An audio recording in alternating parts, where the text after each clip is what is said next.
Es Francisco Rivas, director general del Observatorio Nacional Ciudadano, con quien me enlazo en este momento. Muchísimas gracias por estos minutos, Francisco. Como siempre, buenos días.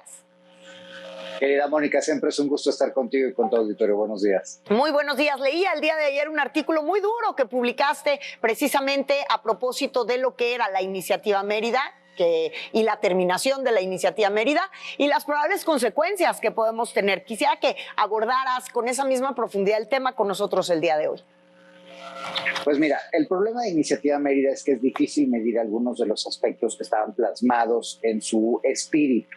Creo que hicieron un recuento muy preciso al decirnos que uno de los objetivos era tratar de replicar el ejercicio que se hizo en Colombia, en donde efectivamente pues hubo un cambio radical en la manera en la que la delincuencia organizada controlaba los sectores sociales y económicos del país, en donde había una debilidad en la procuración de justicia, en la capacidad de prevención y reacción del delito.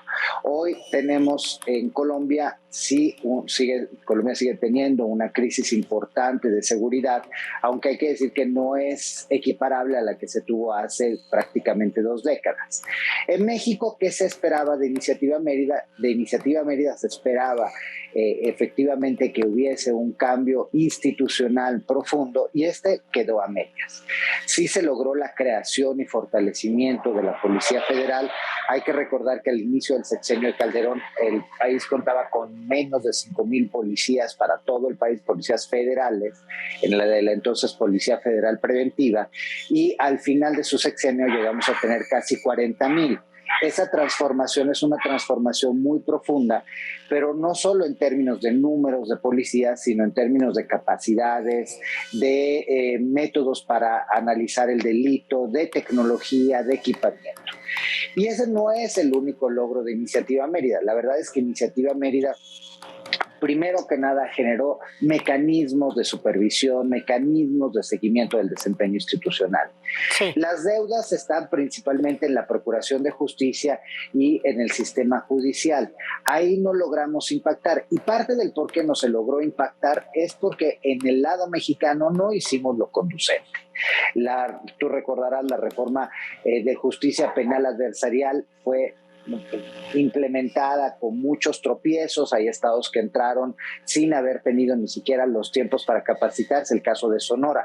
La pasada administración, la que acaba de terminar hace unos días, de Claudia Pavlovich, recibió al estado sin ninguna capacitación en el sistema de justicia penal adversarial y tuvo que hacerlo en cuestión de semanas, ni siquiera meses. Entonces, esos factores son los que no logran que el cambio radical se haya dado. Y aún así hay que decir, la verdad es que si volteamos a ver Mérida y el comportamiento que tuvo las autoridades mexicanas con relación a Mérida, pues en el sexenio de Calderón se le dio un apoyo bastante importante al tema de seguridad, sigo insistiendo, no tanto al de Procuración de Justicia ni al de Administración de Justicia, pero de alguna manera se le dio entrada a las autoridades americanas para que colaborasen no solo con la Federación, sino con estados, municipios y con sociedad civil. Claro. Los primeros 3 años de Peña se cerró la capacidad y la colaboración con el gobierno americano y se volvió a abrir solo cuando la crisis de violencia volvió a estallar en el país. Y en esta administración, desde el primer día, el presidente ha sido muy crítico de esta iniciativa. Ahora, más allá de la muerte de Iniciativa Mérida, que a mí me parece muy lamentable porque en vez de crear cosas nuevas, deberíamos de mejorar lo que hay que mejorar. Y creo que Mérida tenía muchos espacios de oportunidad. Claro. Y lo que no debemos dejar es una cooperación del nivel que teníamos con los Estados Unidos, que implica corresponsabilidad, que implica... ¿Y tú crees que eso esté en riesgo, Francisco? Esta corresponsabilidad o esta coordinación, que yo creo que es justamente lo que vienen a discutir, ¿no?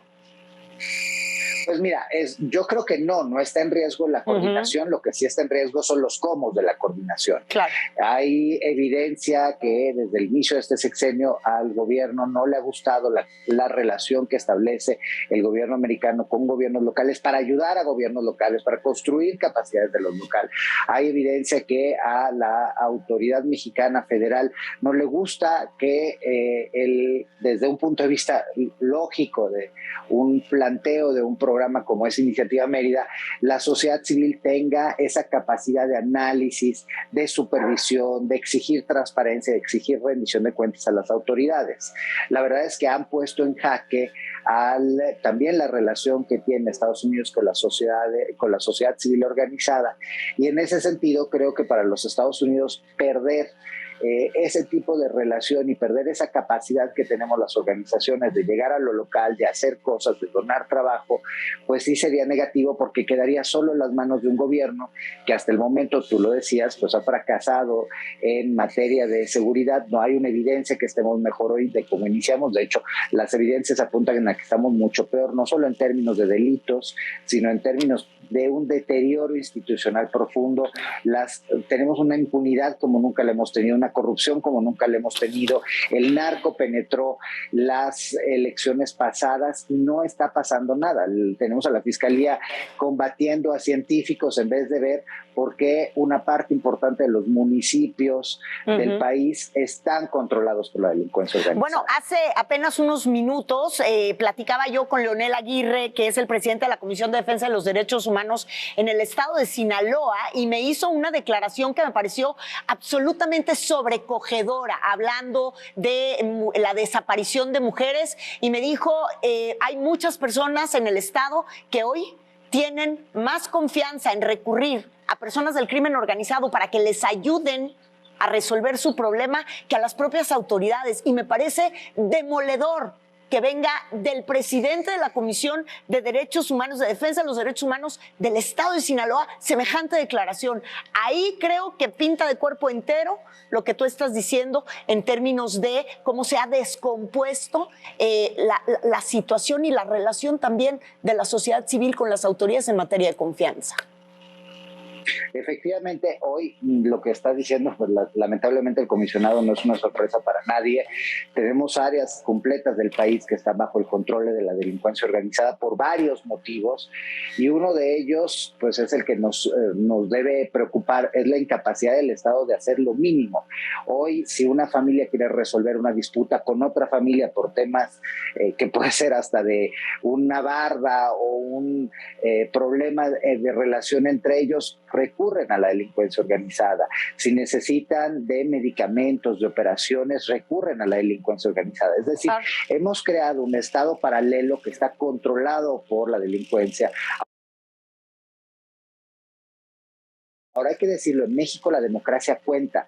Por eso fue tan importante la participación de la delincuencia organizada en las elecciones pasadas, porque entiende que a través del control democrático se pueden lograr muchas más cosas en términos de penetración en la sociedad, y eso sí nos debe preocupar. Pero la verdad es que estamos teniendo un aumento en los desplazamientos forzados a lo largo del país. Estamos teniendo un aumento en las desapariciones. Llevamos más de 50,000 personas desaparecidas en 3 años.